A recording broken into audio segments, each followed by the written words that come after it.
Mangwanani Malelepo Vukenjani Klekwas Vanave Africa. Welcome to Africa Good Morning, the news and current affairs show bringing you everything you need to know happening on the African continent and beyond. My name is Ashwin Bedi and it is Thursday, the 17th of October. These are some of the stories that we are looking at.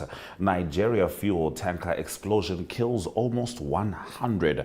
Mozambique ruling party leads early election results as opposition cries foul. And Zimbabwean government workers will get a salary increment, which will see wages elevated from the current $324 a month to 364. Talet Gore will be bringing us that story and more. Do follow our programs on oneup2.com, DSTV 285, GoTV 25, and Network Media Hub on YouTube. This is Africa Good Morning. Top stories shortly.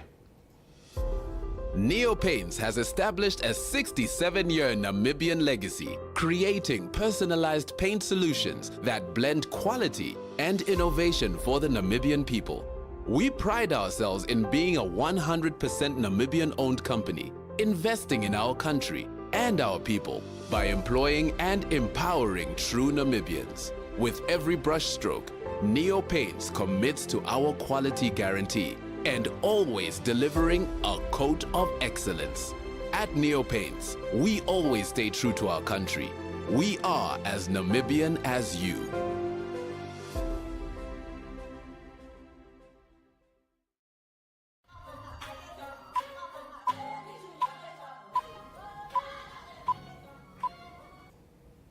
Into our top stories. A fuel tanker explosion in northern Nigeria has killed almost 100 people and left 50 injured, police said yesterday. Many of the victims had been trying to collect fuel spilt on the road after the tanker crashed in the northern Jigawa state late on Tuesday, police spokesman Lawan Shisu Adam told AFP. The tanker had veered to avoid colliding with a truck in the town of Maija, he said. Following the crash, residents crowded around the vehicle collecting fuel that had spilt on the road and in drains, Adams said. He said the residents had overwhelmed officers trying to stop them. The Nigerian Medical Association has urged doctors to rush to nearby emergency rooms to help with the influx of patients. Fuel tanker explosions are common in Africa's most populous nation, where roads can be poorly maintained, and residents often look to siphon off fuel following accidents. Fuel has become an even more precious commodity as Nigeria suffers its worst economic crisis in a generation. The price of petrol has soared fivefold since President Bola Ahmed Tinubu scrapped subsidies last year, and there are very often shortages. Moving on, Mozambique's ruling party Frelimo was leading provisional election results in all 11 provinces on Wednesday, while opposition parties cried fraud and one called for a strike. Frelimo's presidential candidate Daniel Chapo was widely expected to win the October 9 election. The party has governed Mozambique since 1975 and has been consistently accused of rigging elections, which it denies. Full results are expected on October 24. Independent candidate Venancio Modlane, seen as Chapo's biggest challenger, said he was in the lead according to his tally and called for a nationwide strike on Monday, October 21. They, Frelimo, are not going to hand over power to anyone. They want to continue to control power, finance, business, oil, gas, diamonds, rubies, Modlane said in a video broadcast on his social media pages. To show that the people are ruling, we will paralyze all activity on Monday, he said. Election observers said the poll did not meet international standards for democratic elections. The International Republican Institute, a US-based monitoring group, reported vote buying, intimidation, inflated voter rolls in Frelimo strongholds, limited transparency in result collation, as well as other issues. Kenya's Senate has begun impeachment hearings against Deputy President Rigathi Gachagua hours after a court ruled that the proceedings against him are constitutional. The lower house of parliament, the National Assembly, voted last week to impeach Gachagua on 11 charges, including corruption, undermining the government, and stirring ethnic hatred. The 59-year-old has denied all charges, asserting that the impeachment drive led by allies of President William Ruto and supported by some opposition politicians is based on falsehoods. He has called the motion a political lynching, according to court documents which were seen obtained by Reuters news agency. Gachagua had launched an appeal in the High Court, but Judge Eric Ogola ruled on Wednesday that the process could go ahead, clearing the way for the Senate to begin hearings and vote on his dismissal. A man accused of killing 18 people in mass shootings at two separate homes on the same night in South Africa waived his bail request Tuesday and remains in custody. Sifo Sokolo Meyekete is charged with 18 counts of murder and unlawful possession of a firearm. He is accused of killing the victims with an AK-47 rifle. Prosecutors say Meyekete was on parole at the time of the shootings, having been convicted of murder in a separate case. The shootings took place last month in a village on the rural outskirts of the town of Lusikisiki in the Eastern Cape province. The victims were shot dead in two houses belonging to sisters in the same neighborhood. The victims were 15 women, 2 men, and a teenage boy. Many of them were from the same family. Firearms are by far the leading cause of death in these homicides. Although gun laws are relatively strict in South Africa, with proficiency checks, background checks, and other regulations, authorities say the large number of illegal and unregistered weapons in circulation is a major problem. Now to the last of our top stories. A highly anticipated museum housing the world's largest collection of ancient Egyptian artifacts has opened the doors to some of its galleries. More than 20 years in the making, the sprawling 120-acre Grand Egyptian Museum near the pyramids of Giza will showcase more than 100,000 objects, including treasures from the tomb of King Tutankhamun. The Boy King's priceless collection is yet to be displayed, but visitors can now see items varying from pharaonic statues to sarcophagi and mummified bodies. The museum was initially scheduled to open in 2012, but cost, political turmoil, and later the COVID-19 pandemic caused repeated delays. To date, the mega project has cost more than $1 billion. The partial opening is a trial run following last year's opening of the main hall and stairway. The official opening date is yet to be announced. Those have been our top stories on Africa. Good morning. Stay with us. More news after the break.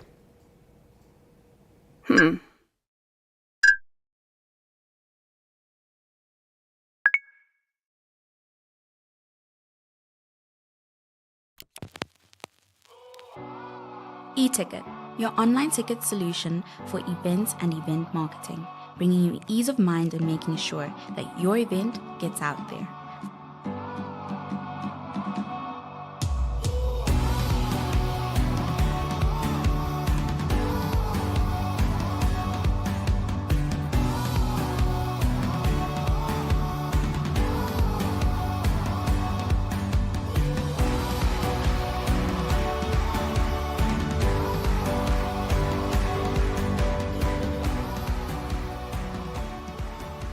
For more information, contact events@nhh.com.na.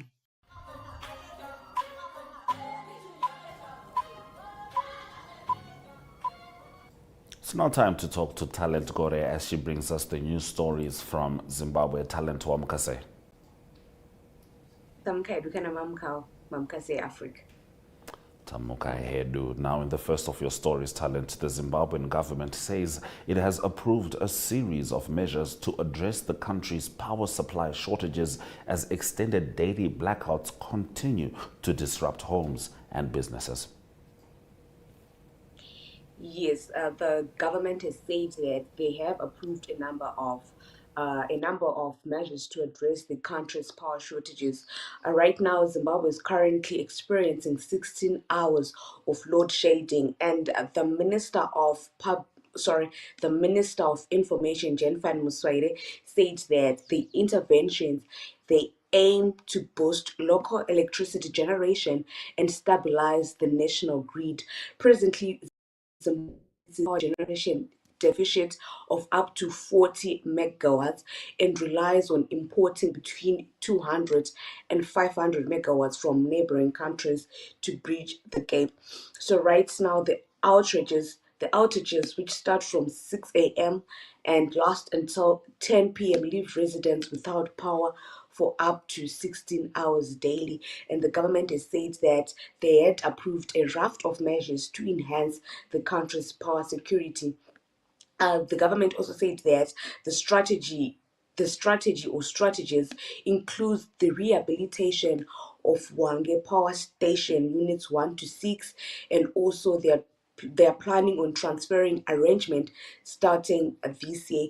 They also plan support from the private sector, and they've said that they are going to trim down management at the Zimbabwe power company, because they believe that that can also help to ensure that the money that is being given to those employees, because they're saying that there are so many of them, can actually go a long way in trying to buy electricity from the neighboring countries. So they're going to start implementing those new strategies as soon as possible to ensure that the power situation in the country is is in a better state, because as of now we are experiencing 16 hours of heating. We wake when there's no electricity, and we also go back to sleep when there's no electricity. So you actually have to put your phone on the charger at 8 p.m. and then you just wait. You don't know when the electricity came back. So that is the current situation in regards to the power outages or the situation in Zimbabwe. All right, talent. Now in Zimbabwe, government workers will get a salary increment, which will see wages elevated from the current 324 US dollars per month to 364 US dollars per month for the lowest paid employee. Yes, the wage reveal represents an increase of just 40 United States dollars for each one of the country's public workforce. In a statement, the Zimbabwe Confederation of Public Sector Trade Unions said the increase was the outcome of negotiations between the government and workers' representatives. Apparently, in the end, the employer, which is the government, committed to pay $40 for the least paid government employee, and the lowest grade, from right now they're receiving 324 United States dollars per month, and starting this month they'll be getting 364 United States dollars each month. And the government also said that they are going to pay annual bonuses over 2 months. So they're going to start paying the annual bonuses of their employees in November and December. So they're going to spread the bonuses in 2 months, which is in November and December. Apparently, the employees said that they said, or they told the government they needed more money, because right now what they're getting is not enough.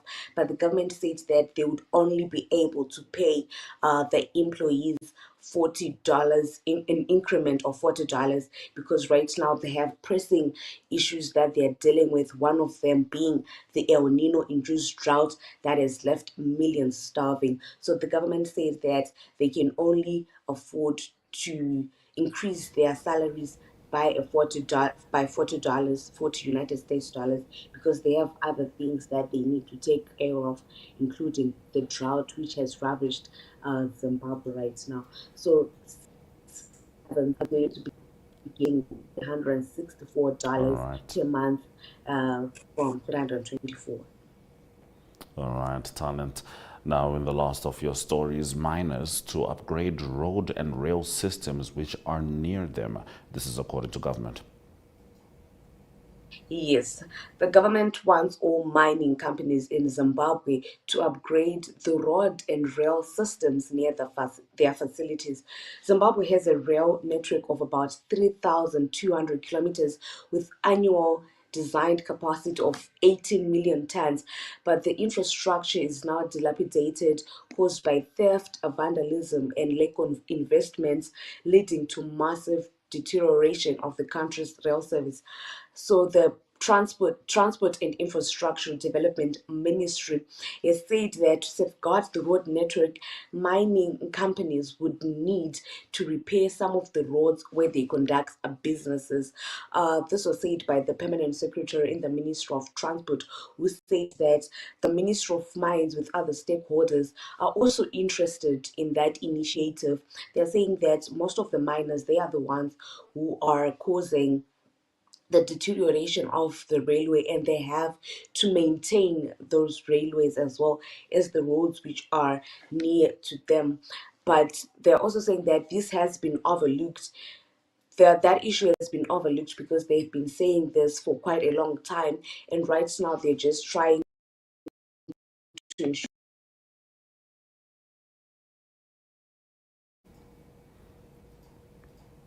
All right, those will be the news stories from Talent Gore. We're going to have a look at the weather predictions before we return with economic news.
JP Morgan Chase, which boasts $4.3 trillion in assets, currently operates in 100 countries, very few of which are African. As a result, the company's CEO, Jamie Dimon, disclosed to Reuters in New York via a phone call that he would be leaving for Africa soon. He's set to visit Nigeria, Kenya, and South Africa during his visit. We want to add a country or two and to enter and deepen our presence in Africa every couple of years or so, he stated. This will allow us to be on the ground in these countries, which gives you a lot more local knowledge and relationships. And when you do it, you basically will cover the government, maybe some big government enterprises, and the multinationals that are going in there with traditional banking services, he added. Let's have a look at the economic indicators before we return with sport.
All right, let's get into the sport news.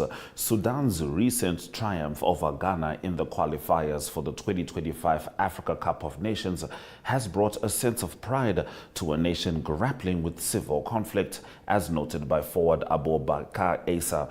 The team secured a 2-0 victory against the Black Stars in a match held in neutral Libya and now requires only 1 point from their remaining 2 qualifiers next month to clinch a spot in the finals. Now, since the onset of civil war between the Sudanese army and the Rapid Support Forces militia in April of the previous year, millions have been displaced, facing severe humanitarian challenges. Considering the situation in Sudan, the civil war we are part of, a much larger struggle, Asa shared with Newsday on the BBC World Service. Lionel Messi netted his 10th international hat-trick as Argentina overwhelmed Bolivia with a 6-0 victory in World Cup qualifying. The 37-year-old forward playing for Inter Miami also assisted 2 goals during the match at Monumental Stadium in Buenos Aires.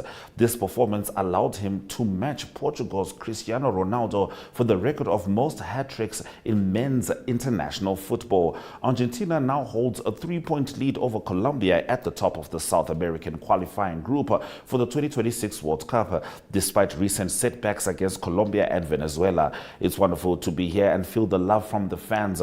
Their cheers for me are really moving, Messi remarked, making his second appearance since an injury at the Copa America in July. He capitalized on a defensive mistake to score the opener after 19 minutes, assisted Lautaro Martinez and Julian Alvarez, and saw substitute Thiago Almada extend the lead to 4-0. Messi added 2 more goals late in the match, showcasing his skill by evading defenders and finding the net, as he does so well. Now, following their disappointing exit from the Women's T20 World Cup, former spinner Alex Hartley emphasized the need for improved fitness within the England women's cricket squad. The team suffered a defeat against the West Indies, dropping 5 catches, which led to their first group stage elimination since 2010. Hartley, who was part of the 50-over World Cup winning team in 2017, stated on Test Match Special, "I won't specify individuals, but it's clear who needs to improve. While about 80% of the team is fit, some of the players are not meeting fitness standards. Although England won their first 3 matches, they faltered in their final group game, posting a score of 141 for 7. They lost captain Heather Knight to a calf injury, which significantly impacted their performance. The West Indies chased down the target in 18 overs, advancing to the semi-finals alongside South Africa, while England finished 3rd in their group based on net run rate."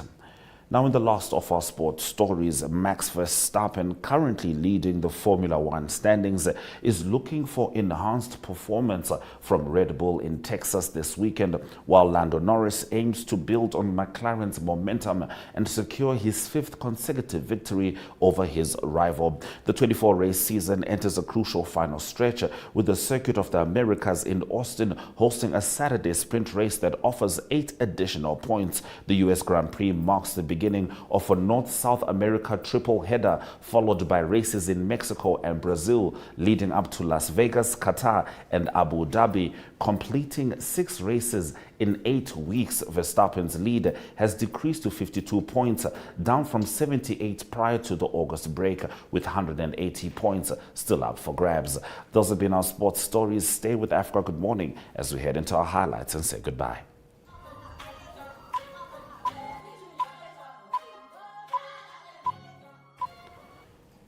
Thank you for staying with the broadcast. Let's have a look at the highlights from this morning's show.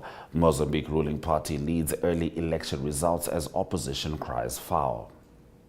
The largest U.S. lender, J.P. Morgan, plans to expand in Africa, one country at a time. DSTV 285, GoTV 25, OneUp2.com, and Network Media Hub on YouTube is precisely where you can find us every single weekday. From me, Ashwin Berry, and the Africa Good Morning team, Swera Jakanaga.